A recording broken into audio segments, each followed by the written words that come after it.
इसमें सर्वोपरि है कर्म की महत्ता, सबसे ऊपर है कर्म की महत्ता। कर्म की महत्ता यह सच है कि मनुष्य परमात्मा के द्वारा सर्जित सुंदर सृष्टि का सर्वश्रेष्ठ प्राणी है, पर सत्य यह भी है कि उसकी श्रेष्ठता प्रकट तभी होती है जब वह श्रेष्ठ कर्म करता है, यानी कि जब वो अच्छे कर्म करता है। मनुष्य की मृत्यु के बाद उसका कर्म ही शेष रह जाता है। वह जीवन पर्यंत अपने अच्छे पूरे कर्मों के कारण ही जाना जाता है, सुख दुख प्राप्त करता है और मरने के बाद भी अपने जीवन में किए गए कर्मों के आधार पर ही नूतन जीवन पाता है या परम गति को पाता है। कर्मशील बनकर ही मनुष्य ने चंद्रमा तथा मंगल ग्रह तक अपनी पहुंच बनाई है। जीवन के किसी भी क्षेत्र में सफल या असफल होना हमारे कर्मों के ऊपर ही निर्भर करता है। कर्म से ही व्यक्ति के जीवन की दिशा व दशा तय होती है। कर्म ही व्यक्ति को उत्थान और पतन का कारण है। सत्प्रयास सत्य कार्य करने से मनुष्य का उत्थान होता है, तो वही गलत कर्म बुरे कर्म करने से मनुष्य का पतन होता है।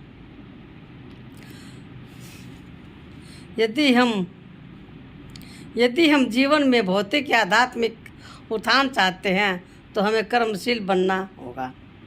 यदि हम जीवन में सुख समृद्धि सफलता शांति व आनंद पाना चाहते हैं तो हमें सदैव कर्मशील होना चाहिए। कर्मशीलता का दूसरा नाम ही जीवन है।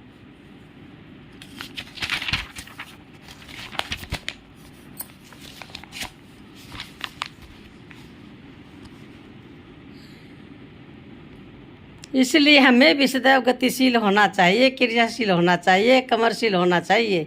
जीवन में गति नहीं तो फिर जीवन कैसा? जीवन में गतिशीलता नहीं तो जीवन कैसा? फिर तो जीवन बोझ है, भार है, बेकार है, नीरस है, निरर्थक है। ऐसा जीवन भी क्या कोई जीवन है? ऐसा जीवन तो पशु पक्षी भी नहीं जीते। फिर हम मनुष्य होकर श्रेष्ठ प्राणी होकर भला ऐसा जीवन क्यों जिए? कर्म शब्द करी धातु से निकला है। करी का अर्थ है करना। हमारे द्वारा जो कुछ भी किया जाता है वही कर्म है।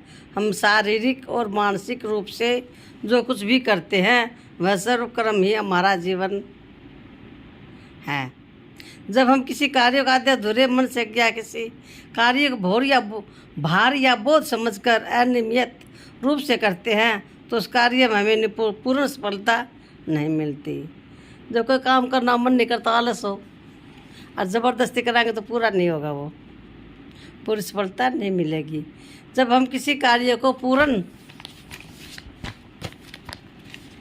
एकाग्र ईमानदारी व नियमित रूप से आनंद पूर्वक करते हैं तो उस कार्य में हमारी संपूर्ण ऊर्जा का समावेश होता है, जिससे हम उस कार्य में सफलता मिलती है।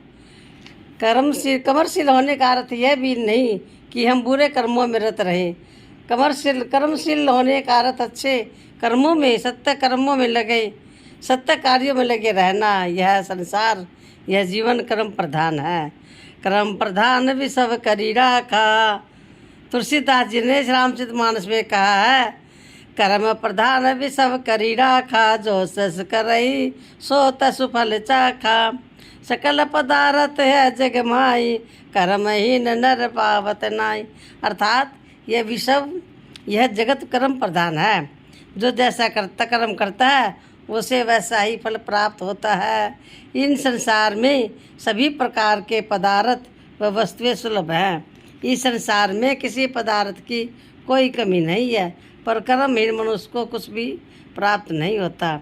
एक प्रसिद्ध कहावत है, जैसा बोओगे वैसा ही काटोगे। अर्थात मनुष्य जो बीज बोता है उसे उसी बीज का फल प्राप्त होता है।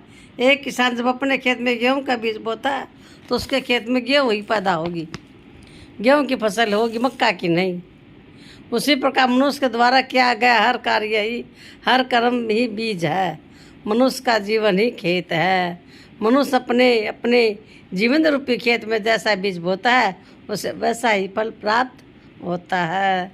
किसी को दुख कष्ट या हानि पहुँचाने के लिए किया गया कर्म बुरा कर्म कहलाता है।